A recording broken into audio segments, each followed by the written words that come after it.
Hello, and welcome to Tech Talk. In our podcast, we talk about tech and everything related to tech. Today's topic is going to be vibe coding. That's one of the latest advancements in AI. We've recently been using it and exploring all the things you can do with it. And people are also really excited about all the possibilities. So we thought, why don't we let you guys know so we can all vibe together and potentially come up with newer ideas.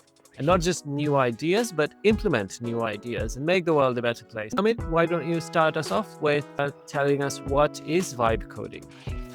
Thanks again for that introduction. I think it's not a feature of AI, it's just the way you use AI. The main thing that we want to focus with vibe coding is why it has now suddenly become so popular. So, as people know, coding means writing a piece of code to help machines understand what we want it to do. So it's just a way to communicate with the machines to tell them, when you get this input, do this and give me this output. And if you receive this input, do this and give me that output. So that's basically the way we used to code. In order for us to communicate with the machines, we used to write in different programming languages like C, C++, C#, Python, Java, JavaScript. So there are different ways to tell the machines what to do using these programming languages. And some programming languages were more for the web browsers, some programming languages were more for the desktop applications, some for the mobile applications, etc. And then we have AI. With AI, what has happened is it's easy to code. The reason it's easy to code is now you can talk in English language. Instead of Python, C++, you now talk in English. So you're now communicating with the computer again, like you were doing with Python, but now you're talking in English and you're telling AI, okay, I want to do this. I want to build a website like Wikipedia. You don't write a single line of code and then you're just going with the flow. So whatever the AI gives you as an output, you just go with it and say, okay, do this instead of doing this, change this instead of this, etc. And that is what vibe coding is all about. It's going with the flow, having fun, like you enjoy music, so you enjoy coding sessions. And that's why it's called vibe coding. The person who coined this term is Andre Karapathy. He's an ex-Tesla person. He's very famous in the AI community, very active on Twitter. Well, please feel free to check him out. He has some amazing videos on YouTube where he's actually doing vibe coding.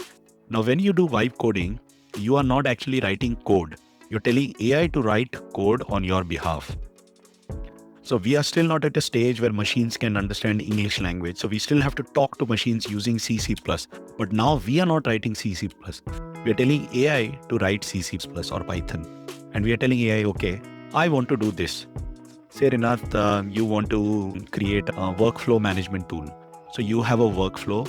You know how the workflow works. What are the different states? What are the different input parameters and how it should look? So now you define everything in English language. And then you ask AI to build it. It will give you an output and you try to run the output. When you run the output, you may not like it. So you want to tweak it, change it, modify it. And that is what vibe coding sessions are all about. So you get an output from AI, you try it, it doesn't look nice, you modify it, you ask AI to change it again, or you talk to it in English, it'll give you a better code, fix it, and so on, till you get a working prototype. Now, I use the word prototype very cautiously here because you're not going to get a production-ready code immediately. And production-ready code means something that is accessible to the whole world from a web browser.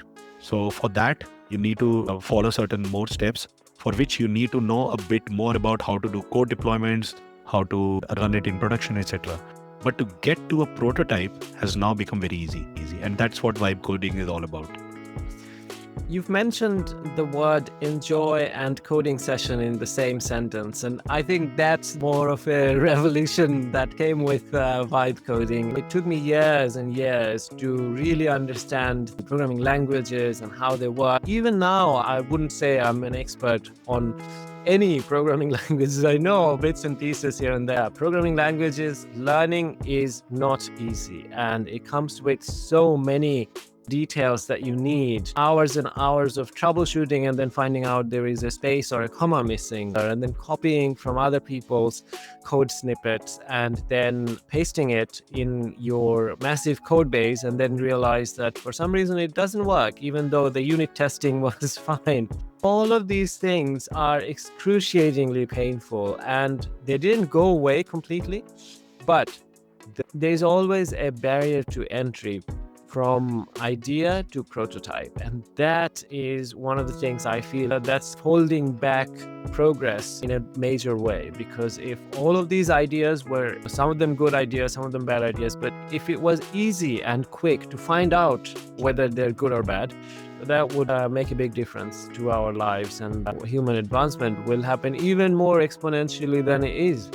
So how can we do that? The way to do that is that difference between computers, interaction language, and the way we interact. The computing started with binary numbers, and then you have machine code, and then on top of that you have more basic languages like C, I suppose, and then you have another layer on top of that which are another different set of languages like Python, and there are layers and layers on top of each other with different kind of languages. And each of these languages, it might be controversial, but each of these languages, each of these layers are a little bit easier than the previous layer.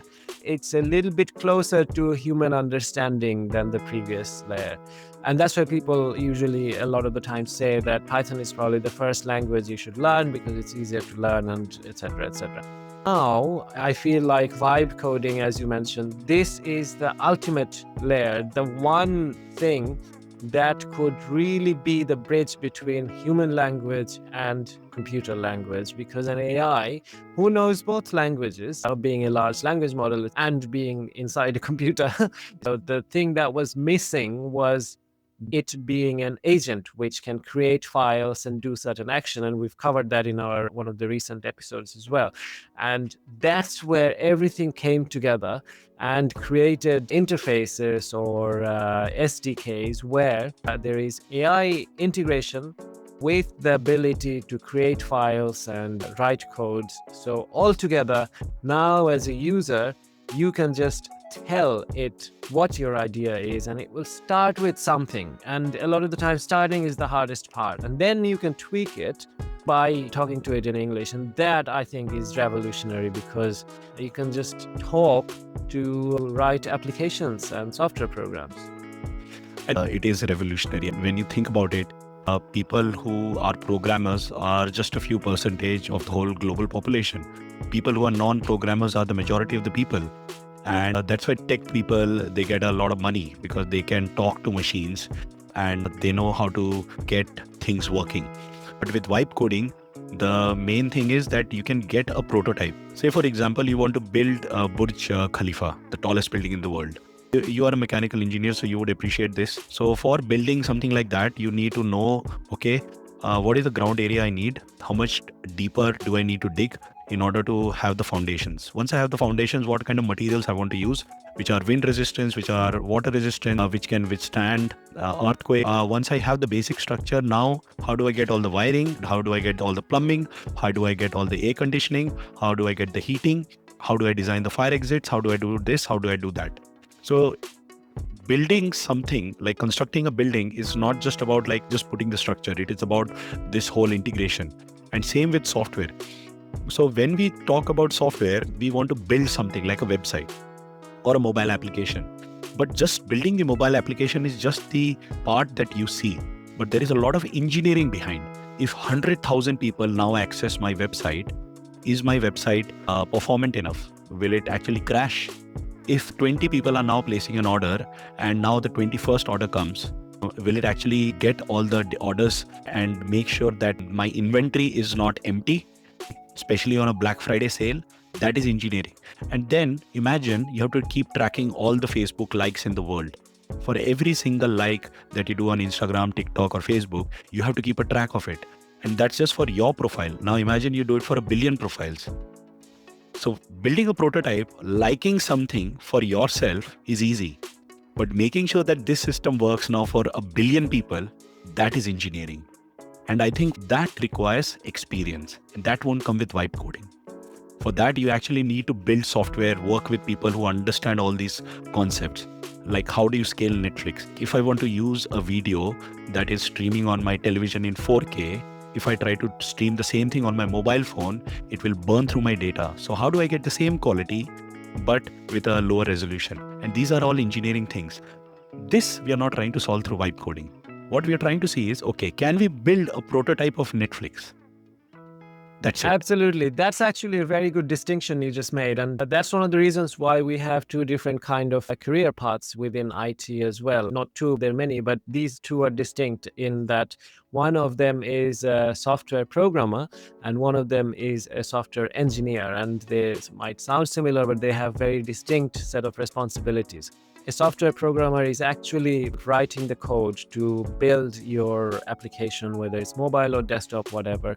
But a software engineer is making sure that that application is implemented and can be reached by millions of users and still not break and also be secure and all of those things. You're right to kind of bring us back down to earth and say that, yeah, it's not everything. You can't be a whole company just yet, but you can still be a very crucial part of that ideation part of that process. And that's what vibe coding does. A lot of people are familiar with ChatGPT. The problem with ChatGPT is you write a code, then you have to copy it to a file. And then you have to run the file and to make sure that the code is working. So firstly, you need to figure out, okay, how do I create the file? Where do I create it? How do I run the file? All those things, right? So you ask ChatGPT to give me a code. It gives you the code, but now you have to figure out all the rest of the stuff. So that's why you have an integrated development environment, an IDE. It's like an application like WhatsApp, but instead of on your phone, it's on your computer. So with the IDE installed on your computer, now you create a folder on, say, Windows or Mac OS, and then you open the folder in the IDE.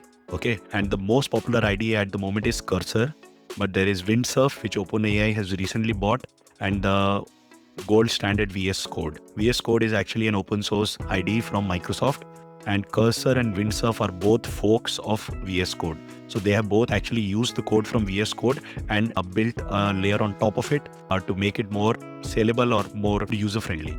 So now you have the integrated development environment. And in that, you want to talk to, say, the OpenAI model. Within the IDE, you start talking to it. Okay, that is just chatting. It's still not creating any file. Then you go into the agent mode. So they have different modes. So you go in the agent mode. In the agent mode, you are saying, okay, I want to create a TikTok style XKCD app. And this is something that I have created. So I tell, okay, this is XKCD comic URL. This is the API. This is how it follows the structure. I want you to create a TikTok style app using this XKCD comics. So I just scroll it up and down and I see random comics. Okay, that's what I have defined. Agent first reads through the prompt and it understands what I've asked, and then it starts doing things. So now it's doing things on your behalf. Sometimes it can ask permission, but there is a mode in Cursor where you say don't ask permission, but that's dangerous because it can delete files. So normally you say, okay, ask permission before you do anything. So if you understand coding a bit, you say, okay, accept or reject. If you don't understand coding, you just say accept. You don't care. You just say accept. You accept. So it creates a file, it writes some code. Then you say, okay, now I want to run this code. Tell me how. It'll give you some instructions. Follow those instructions, run the code. See if it works. If it works, good. So that's the agent mode inside the IDE. Now the benefit of this is you don't have to copy paste the code from ChatGPT to a file. Inside the IDE, the AI agent is doing everything for you, and you're doing it through a model. Now, of course, this is not free. Every time you talk to a model from OpenAI, you have to pay for it. Every time you talk to Llama, you don't have to pay for it, but you're paying for the software. You're paying for the agent. So the agent is doing all these tasks automatically on your behalf. And we have done an episode on agent very recently, so you can have a listen to that episode. But this is the agent mode inside IDE where you're doing the vibe coding. Now, Rinat, I think you mentioned one thing that you can't build a company, but I think you can build a small company. Like suppose you are a barber. You want to create a website for your shop. And it is a very simple website where you tell, okay, this is my shop, these are the services I offer, this is the price, and this is where I'm located. If you want to contact me on WhatsApp, here is my number. That's it. Simple website. And same for, say, yoga teachers or bakers. So for them to get a website created from scratch is so difficult because they'll have to pay 500 or 600 or even £1,000 in UK to get a website functioning. But with this, they can get the website created immediately, and they can ask ChatGPT or some other AI tool to create the image also for them. And that way they can launch the website very quickly. And that is the power. Now small business owners can launch something of their own without a lot of professional help. One of the leap forward from ChatGPT and LLMs that we've been enjoying for a couple of years is the fact that I don't have to copy the code that ChatGPT generated and then ask it to generate the next set of code, and then I have 5 different sections and I don't have to combine them together to make sure that they work, and then I put all of them together and then run it and it doesn't run, and then I have to troubleshoot for another God knows how long for a very small thing. And because I didn't write it, I have to then go through line by line a lot more carefully to make sure that all of the different copy pastes, maybe from not just ChatGPT, from Claude, from Gemini, maybe I've combined all of these things to create a more sizable software program. With that copy pasting and the generation of smaller snippets of code, that was where we were. But now with vibe coding, one of the leap forward is that it generates the whole thing together in one platform in one go. And with the power that it has to act as an agent, it can create files that are necessary. So for example, we're all familiar with websites, and a lot of us are probably familiar with the different files you need. You have JavaScript in a different file, you have CSS, and you have many other contents as well. And all of these things are created together to bring you a sort of a coherent solution of a complete website, which has a theme, for example, as you said, yoga teacher or a barber. So all of these things fits together to create that overall completed project. And that's what the biggest advancement that we get from vibe coding. And one of the things I want to clarify, and I don't want our audience to get the wrong idea that it's just about vibing and just going with the flow. It's not as simple as that. There is still a little bit of understanding required in terms of how everything works. You can have the whole code package generated, but then if you don't know how to upload it into a hosting site and then direct it to a domain, then the website won't be activated.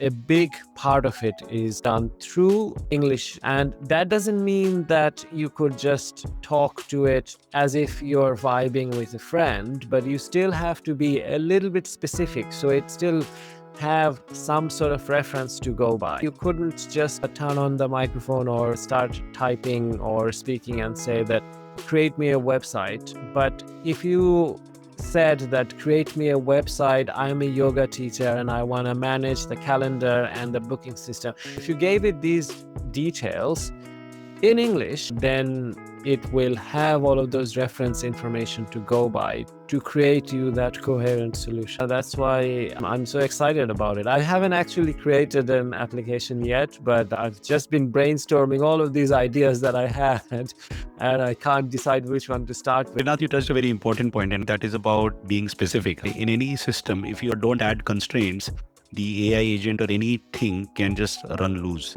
So you need to have constraints. Like, I need a website specific to this domain. Maybe you can even specify the programming language. If you think you know that language, you can tell, okay, give me the code in Python. Don't give me the code in C++. So you can be very specific. You can say that, okay, I want the documentation as well. So in case you want to refer to it in the future, you don't have to remember what you actually asked it to do. The other thing is, when you're doing the coding, you have to think about the security aspects as well. Because a lot of times you want to build something, say you want to pitch to an investor. So you build a prototype, fine, you get the money and you start building it. But the vibe coding itself, if you try to launch it into production, sometimes it might be unsecure. So you might actually accidentally leak information. You might actually make your website susceptible to attacks from rogue agents. So you have to be very careful about all these things, because if you don't specify it, it will not do it. So AI is limited by your thoughts. So if your thoughts are limited, it's not AI's fault. That's a very good point. And also, I'd like to add that you have to specify even to another human being if you were going to get them to do something for you, and especially collaborating with different departments, getting other teams to view the solution from your perspective and why something needs to be done in a certain way or not. With AI, you have the benefit of specifying your perspective, and then because AI is familiar with all different perspectives, a large knowledge base, etc., then it can relate to what you're saying. And now with vibe coding, it can turn it into an action as well. So I feel like we are going back and forth in terms of what the limitations are and what the possibilities are. And the reason we're doing that, I suppose, is because there are limitations and there are a lot of possibilities. But it's important to understand where it sits so you can utilize it best. For example, if you had a really big idea of solving a complex problem, maybe start with just building an app, because if you have limited IT knowledge, you can still start vibe coding right now. Install a IDE in your desktop and set it all up, and then ask it. But the first, start with something very simple, and that's what I would urge our audience, that why don't you just build a very simple mobile app and ask it, and it will output you all the codes and all the files that you would require to publish it. And then if you didn't know what to do next, how to publish it next, then ask ChatGPT. Nowadays with AI and the insane amount of knowledge base, there is nothing outside of your reach. And it just makes me think as well, as you mentioned, that there are a lot of things that platform engineers do that vibe coding doesn't do. But you could be that platform engineer, because you could ask another AI or the same AI that how to do that. I built an app, you've built a software, how do I put it all together? How do I publish it? All of that knowledge is also there. So yeah, exciting times indeed. Exciting times indeed. And I would encourage people to go ahead and build things, because there's a lot of ideas out there, but people are limited by the tools they have. Now we are in a time where you are not limited by a tool. So it's important to go out and explore whatever is in your head. If you think of a game which you think is very interesting, go try it out, build it. And I think in the process of building, you'll understand so many things, like how to deploy a software, how do you launch a mobile application, how do I do it for Google Play Store or App Store on Apple.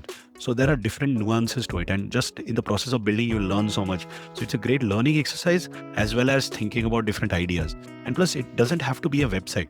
I've used these tools for many things. I had a transcript. I wanted to change the format. So I gave it like, okay, this is my reference.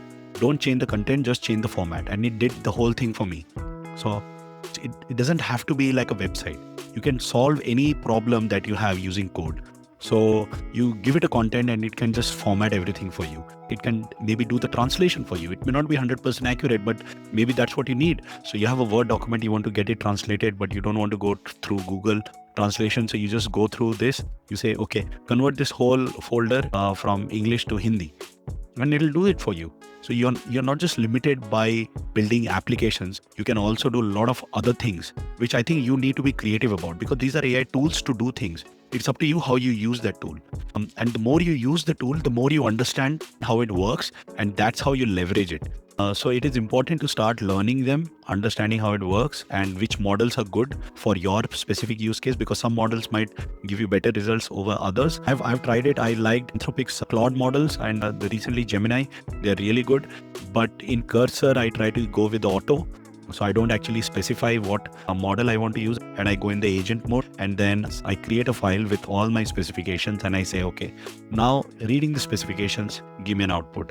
It gives me a draft. I don't modify the code. I just look at it and say, okay, this is not looking right. Can you make it more different? And if I want to make it more different, I give it reference. So like a specific website, I take a screenshot, I attach it and I say, make it look like this, and it will make it look like that. So in a way, you are playing with a lot of things. So you're limited by your thoughts, not by the tool. The tool can do a lot, but can you think how to use that tool? That's really good that you mentioned all the different kind of things. Even I didn't think about it, but essentially it is an AI agent. which has access to the files in your computer, and it has access to AI and LLM model, which can generate any content you want to generate within a computer digitally, and then modify and create within your desktop. You can do it by just telling it. So this is actually a lot more powerful than I was initially thinking, and you can get really creative with it as well. Obviously, you didn't mention it, but I'm thinking that someone who is completely unrelated to IT or IT solutions, but they have to create a PowerPoint slide for their steering committee meeting next week. If they give all the details, that's of what kind of information should there be, you could potentially create a PowerPoint presentation with animation. Could it? No, that's limited because our coding tools are mostly text-based tools. So they'll use image as a reference, but they'll still give you output in text. Even if you ask it to create a PPT, it'll give you a PPT format, but it will have only text in it. It will not have the fancy formatting that you see. In order for you to do that, you might have to go use the Copilot inside Microsoft or Gemini in Google, and then ask them to create the PPT for you with the fancy images. And I've done that, and it's actually quite good. So you tell, okay, I want these slides. For this slide, get me an image, and it'll do that for you. This is really painting a whole picture of what each of these individual things are capable of, and what are the ways you can be creative in terms of getting what you want from out of these tools. Yeah, you can create any kind of files, but the content in it would be all text-based. Text-based, yes. Yeah. So it could be a Python file, it could be a C file, it could be a Word file. As long as you can edit a file and you can add text in it, you can do anything with the text. So the text could be, I recently did it. So you normally do the editing for the podcast. And once you do that, you create a transcript. But the transcript was not in the right format. So when I actually published it on Captivate, which is the hosting platform that we use for our podcast, the transcript was not looking right. So I copy pasted the whole transcript. I said, okay, this is the format Captivate accepts. I want the whole transcript to be converted into that format, keeping the content same. And it just did that. And then I copy pasted and everything worked brilliantly. So imagine I have now done text editing in a format without wasting a lot of time. Yeah, my main thinking process was that someone who's not related to IT could also use that. Maybe they can't use it for a final PowerPoint presentation, but they can still use to do various admin related tasks, which requires text editing and a little bit of intelligence. It's not just find and replace this particular word for me, but do this set of things to this Word file and change the content in this way or another. Exactly. All of these admin related tasks, and there are many, and they are boring a lot of the times, and people still have to do them. These are even another further step forward to doing them quickly. And I think, and you mentioned boring tasks, right? And they are very important because there are a lot of boring tasks. Like you type your email constantly, you type your mobile number constantly on websites. Then you have to change the monitor settings. You have to do a lot of things on your computer. So normally you can ask it to write a PowerShell script. I'm just talking from a Windows user's perspective. So Mac OS users, please excuse me because I don't have a MacBook with me. I'm a Windows user, so I'll just talk from that perspective. But I can ask Cursor or ChatGPT, but we'll say Cursor, to create a PowerShell script that can say modify the monitor settings. So if I execute the script, it'll change the monitor settings. So suppose I want to record a podcast or I want to record a video on YouTube, but I don't want all the icons or my desktop to be cluttered. But every time I have to go to a setting to hide everything, rather than that, I can create a script. And with that script, the moment I click the button, everything is done. And then I create another script to make it back to normal. So you can do all these small things. And this can make your life so much easier. And earlier you had to do it by yourself manually. It saves few seconds, but that's precious seconds, which you don't want to lose. Yes, and that adds up to your daily tasks. And if everything is ready for you, then you don't have to be productive with those precious seconds, but it takes away pressure from your head. So you can just do nothing, and that doing nothing will make you relaxed and maybe make you more productive. For that limited time, you were going to be productive anyway, but you would be happier. Am I correct in saying that at the moment, it is paid service to be able to vibe code? The ID itself is not paid, but you have to have paid accounts connected to it. So if you download Cursor, you can still use Cursor to write code like a normal person, like you do for Visual Studio Code or any other ID. So coding itself is free. If you want to connect it to Git or GitHub, GitLab, it's all free. The thing that you need to pay for is AI, all the AI features. And that is what you need to pay for. So even with Microsoft now or Gemini on Google, you need to pay for the AI features. You can still use Gmail for free, but if you want to use Gemini on top, you might need a subscription. For certain use cases, they are giving it for free. But for more advanced use cases where, say, you are a business user, where you want the security and you want the reliability, that's when you start paying for it. But with IDEs, you have to pay for using all the AI features. So the another important thing is if you actually understand coding. So a lot of times what happens is you have multiple files and you have to change a piece of code in multiple files. And you have to change like a single function name. So rather than doing it yourself in 10 different places, it's not the right way to do it, first of all. But if you do it that way, you can ask Cursor to, okay, these are the 10 files. I want you to change the function name of this particular function in all these 10 files, and it'll go and do it for you. So I could give a simple example. But to do that, you need to pay. You can still edit it manually, but you'll not get the AI feature. So in order for you to use that AI feature, you have to pay. And normally it's a $20 subscription. With that $20, you get access to, there are of course rate limits involved. So like for heavy users, there is a rate limit. But for like moderate users, normal users, you don't have a rate limit. Rate limit means like fair usage policy. You can't keep using it and abusing the quota that you're allocated, because what happens is you're using the computational power. So you're using GPU, you're using CPUs, you're using all the bandwidth, you're using all the computational traffic, and that's not fair. And that's companies will not become profitable and they will not be able to sustain the business. So they need to charge people sustainably while maintaining the rate limit. So you can see all the limits when you log into Cursor and after you're paid for the thing. But they give you a trial period, 7 days, where you can try some of the AI features. And once you try it, trust me, you want to pay for it. I'm currently paying for Cursor and I'm currently paying for ChatGPT. I think these are the two things I am currently paying. The other thing is we just talked about Cursor, like IDE vibe coding, where we are coding. But you can do vibe with many other things as well. You go to Google, the AI features are already integrated. So you can go to slides and you can ask it to create a slide for you.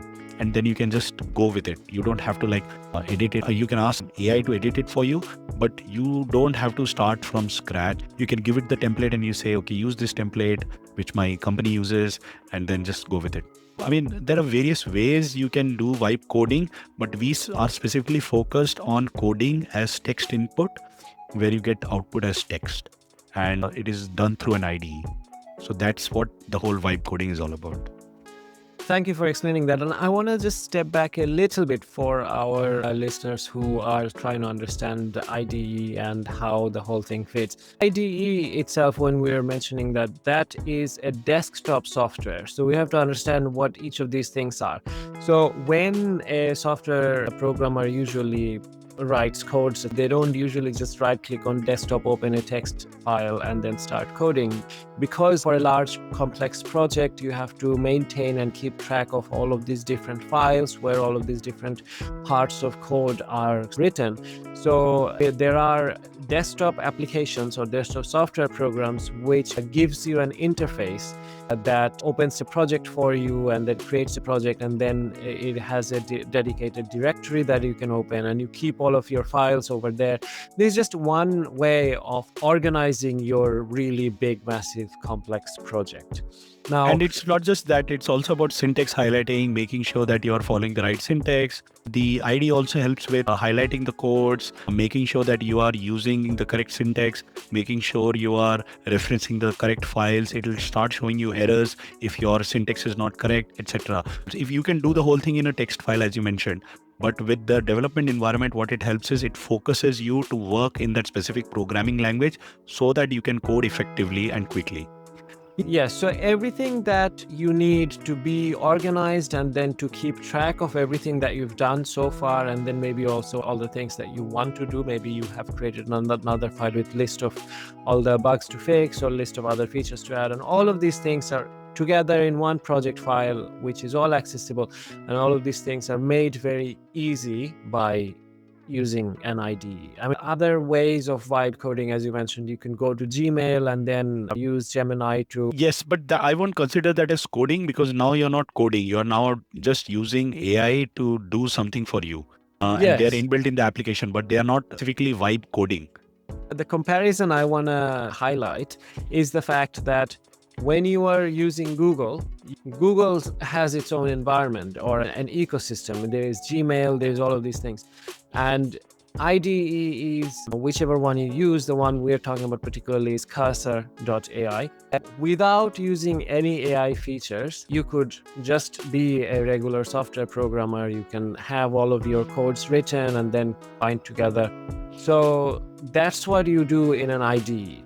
What cursor.ai evolutionarily is providing us is with pay at the moment is that you have this additional feature of AI and the capability of being an AI agent, which will create files for you in that directory where you've created the project. It will create the necessary files and all the texts that will go inside those files. It will operate from inside the IDE. It's not a free agent. It's not a AI that's running around inside your operating system like we see in science fiction, but it's actually part of a software program, which is an IDE, and it has sort of permission and capability to create files, and then that's what it does. It is very important to make a small distinction.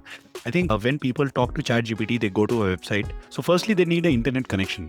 So if you want to talk to ChatGPT, you go to chatgpt.com and then you write your prompt and then you get a response. For all that, you need internet connection.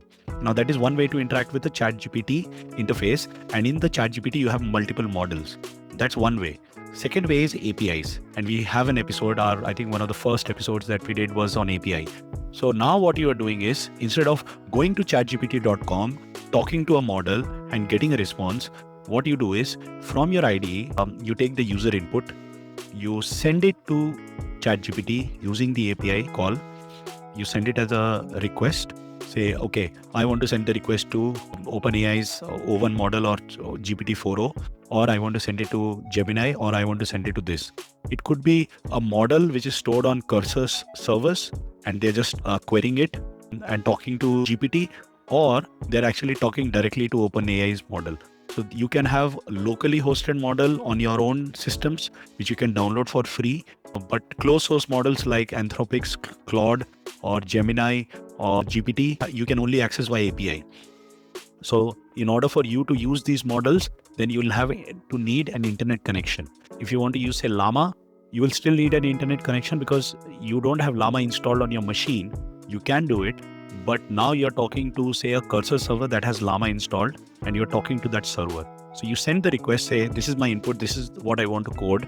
It goes to the ChatGPT using the ChatGPT API. It goes to the server, queries the model, sends you a response, and then using that response, it does some work. And that is how it's working.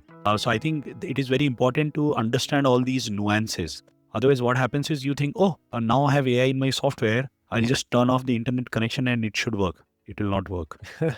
Yeah, that's actually a very good distinction. And that's one of the things also I wanted to add as well. You've mentioned the communication happens with API, and there is a need for communication. So it's not that cursor.ai, the IDE, the desktop application itself, that in itself doesn't have any large language model capability. That has the capability to act based on what you... The response, exactly. Based on the response. So I think there are a lot of products now that are built on these APIs. So everywhere you see an AI app. But all these AI apps are using some kind of a model. Most of the models these are called foundational models. So there are models that are built on top of these foundational models. So like DeepSeek is not a foundational model. DeepSeek is a distilled version of, say, Llama or ChatGPT. So basically what it does is it asks questions, a lot of questions to ChatGPT. It gets the output from ChatGPT and it trains on that output. And that's called a distillation. So DeepSeek is not a foundational model. GPT, 4o, O1, Anthropic's Claude, Gemini, they're all foundational models. And then you can build on top of it. So either you query it, you have it locally installed like Llama, or Yeah, so in order to set up your vibe coding environment, you need to have a IDE installed. I mean, we've been talking about cursor.ai. That's one of the most popular one. You just download, you go to cursor.ai website, load the software, install it. So that's your IDE installed. Now you can, without AI, just start programming yourself. But now you want AI. So you go to cursor.ai and then enable the AI feature by paying. But then that's still not enough, because now Cursor has the capability to write or create files in it, but it doesn't know what to write. Now you have to make it communicate or talk to one of the foundational models that you've just mentioned, like ChatGPT or Claude, etc. Now, for that, you need to do API communication. So for that, you need to go to ChatGPT and get an API key that you will get when you have a... So again, you don't need the API key because you're already paying Cursor for it. Okay. So that's actually a good thing, because then you don't have to pay twice. Because I was thinking that you have to separately pay Claude or ChatGPT or whichever one you...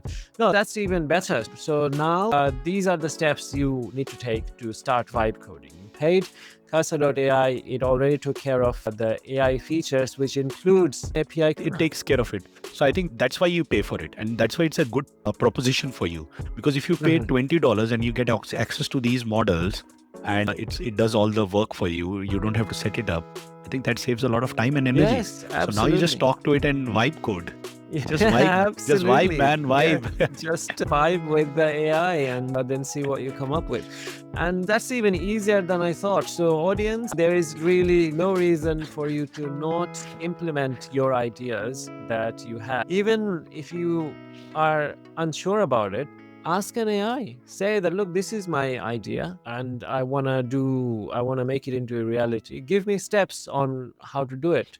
And then have your vibe coding environment ready and just vibe with it and see where it goes. And yeah, I'm really excited to see all of your different projects. Definitely do share it with us, and then we can share it to the world as well. Give you guys a shout out. So definitely reach out, because this was really fun conversation. I've learned a lot. I didn't know a lot of these things, and I'm very excited to use the vibe coding myself and let you guys know how it went. So thank you everyone for vibing with us today, and hopefully we'll see you again in our next episode. Thank you, guys. Thank you.